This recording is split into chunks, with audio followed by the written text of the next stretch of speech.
우리 주변 세상을 움직이는 힘, 사실 대부분은 눈에 보이지 않잖아요? 근데 만약에 이 모든 현상들 뒤에 어떤 공통된 패턴, 그러니까 일종의 보이지 않는 청사진 같은 게 있다면 어떨까요? 자, 우리의 이 여정은요, 정말 아주 간단하고 일상적인 질문에서부터 시작돼요. 햇볕을 쫄 때 얼굴에 와닿는 이 따스함, 이 에너지는 대체 어떻게 이 먼 거리를 날아오는 걸까요? 옛날 과학자들은 말이죠. 열소라는 눈에 안 보이는 작은 입자가 뜨거운 데서 차가운 데로 옮겨간다고 생각했어요. 하지만 이제 우린 알잖아요. 열이라는 게 그런 물질이 아니라 물체를 이루는 입자들이 막 활발하게 움직이는 것, 바로 그 운동 에너지라는 걸요. 그래요, 열이 에너지라는 건 알겠어요. 근데 입자가 진동하려면 그 입자가 있어야 하잖아요? 텅 빈 우주를 대체 어떻게 건너왔을까요? 바로 이 지점에서 제임스 클러크 맥스웰이라는 정말 천재적인 인물이 등장하는 거죠. 그는 아무 상관없어 보였던 전기와 자기가 사실은 한 몸이라고 생각했던 거예요. 자, 이 아이디어 정말 기가 막히지 않나요? 변화하는 전기장이 자기장을 만들고 그렇게 만들어진 자기장이 또다시 새로운 전기장을 만들고 이게 연쇄적으로 마치 도미노처럼 계속해서 퍼져나가는 겁니다. 이 파동은 소리처럼 공기 같은 게 전혀 필요 없어요. 그냥 스스로 공간을 헤치고 나아가는 거죠. 이게 바로 우리가 전자기파라고 부르는 겁니다. 맥스웰의 이론 진짜 혁명적이었죠? 근데 어디까지나 머릿속 아이디어일 뿐이었어요. 바로 이 헤르츠의 실험이 모든 걸 바꿔놓습니다.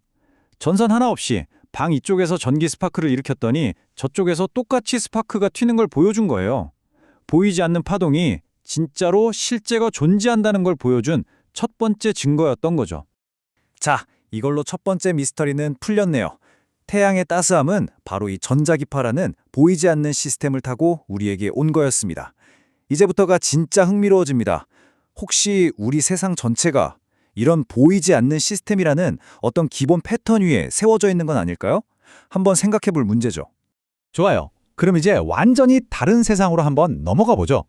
바로 우리가 매일같이 살고 있는 디지털 세상입니다. 이곳 역시 보이지 않는 규칙들이 모든 걸 지배하고 있습니다. 지금 여러분이 이걸 보고 있는 바로 이 순간에도 이 시스템은 계속 돌아가고 있어요.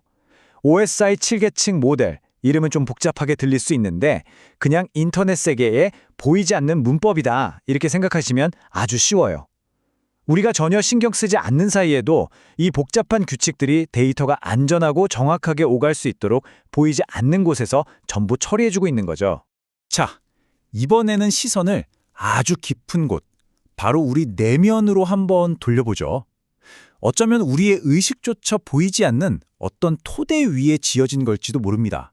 정신분석학의 거장 카를 융이 이런 주장을 했어요. 우리 각자의 무의식보다 더 깊은 곳에 우리 모두가 공유하는 집단 무의식이라는 게 있다고요. 이건 개인적인 경험 이런 차원을 넘어서요. 우리 조상 대대로 물려받은 인류 공통의 정신적인 청사진 같은 거라고 할 수 있어요. 구체적인 예를 하나 들어볼까요? 생각해보세요. 아기는 누가 가르쳐주지 않아도 엄마라는 존재에 대한 어떤 원형적인 이미지를 갖고 태어나잖아요. 이게 바로 개인의 기억이 아니라 그 집단 무의식이라는 시스템을 통해서 세대를 거듭하며 우리에게 각인된 이미지라는 거죠. 이번엔 자크 라캉이라는 또 다른 심리학자의 이야기인데요. 그는 우리가 태어나기도 전부터 이미 존재하고 있던 상징계라는 시스템에 주목했습니다. 이게 뭐냐면 바로 언어, 문화, 사회의 법 같은 것들이에요. 그러니까 이 거대한 시스템이 우리가 뭘 생각하고 뭘 욕망하는지 그 방식의 틀 자체를 딱 정해버린다는 거예요. 라캉에 남긴 이 말이 정말 핵심을 꿰뚫죠. 인간의 욕망은 타자의 욕망이다. 이게 무슨 뜻이냐면 우리가 이건 진짜 순수하게 내 거다 라고 믿는 그런 욕망마저도 사실은 이 사회와 문화가 우리한테 너는 이걸 원해야 해 라고 주입한 결과물일 수 있다는 거예요. 좀 충격적이죠? 우리의 욕망조차 온전히 내 것이 아닐 수 있다니 말이에요. 자, 이렇게 거대한 얘기를 했으니까 이번엔 이걸 우리 몸속 아주 작은 미시적인 세계로 한번 가져와 볼게요. 우리 몸 안에서도 보이지 않는 시스템이 정말 쉴 새 없이 돌아가고 있거든요. 네, 바로 우리의 면역체계 이야기입니다. 그 중에서도 킬러 T세포는 이 보이지 않는 시스템의 완벽한 생물학적 예시라고 할 수 있어요. 우리 몸을 지키는 정말 조용한 하지만 강력한 파수꾼들이라고 할 수 있죠. 이들이 작전을 수행하는 프로토콜을 보면요. 와, 정말 놀라울 정도로 체계적이에요. 우리 몸의 모든 세포는 말이죠. 이건 나예요 하는 신분증처럼 자기 단백질 조각을 바깥에다가 이렇게 내놓고 있어요. 그럼 T세포가 순찰을 돌면서 이 신분증을 하나하나 다 검사하는 거죠. 그러다가 만약 바이러스에 감염된 세포가 뭔가 이상한 위조된 신분증을 내민다? 그럼 그 즉시 파괴 명령이 떨어지는 겁니다. 자, 이제 지금까지 우리가 살펴본 이 모든 조각들을 하나로 맞춰볼 시간입니다. 전혀 상관없어 보였던 이 이야기들이 사실은 하나의 거대한 아이디어를 가리키고 있었던 거죠. 맨 처음 태양의 에너지를 우리에게까지 실어 나르는 우주의 물리적 청사진, 네, 바로 전자기파였죠.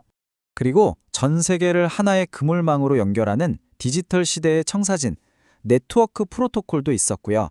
우리 생각과 욕망의 뿌리를 만드는 우리 마음의 청사진, 바로 그 무의식의 세계도 들여다봤습니다. 그리고 마지막으로 우리 몸을 외부의 적으로부터 지켜내는 생명의 청사진, 면역인식 시스템까지 살펴봤죠. 그렇습니다. 거대한 우주를 가로지르는 에너지부터 전 세계를 잇는 디지털 신호, 우리 마음 가장 깊은 곳, 그리고 우리 몸을 지키는 작은 세포들까지 이 모든 게 사실은 보이지 않는 어떤 규칙, 어떤 시스템, 다시 말해 청사진 위에서 움직이고 있었던 겁니다. 자, 그럼 이제 마지막 질문을 던져봐야겠죠?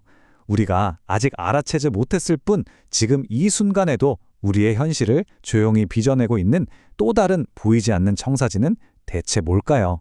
과연 어떤 모습으로 우리의 발견을 기다리고 있을까요?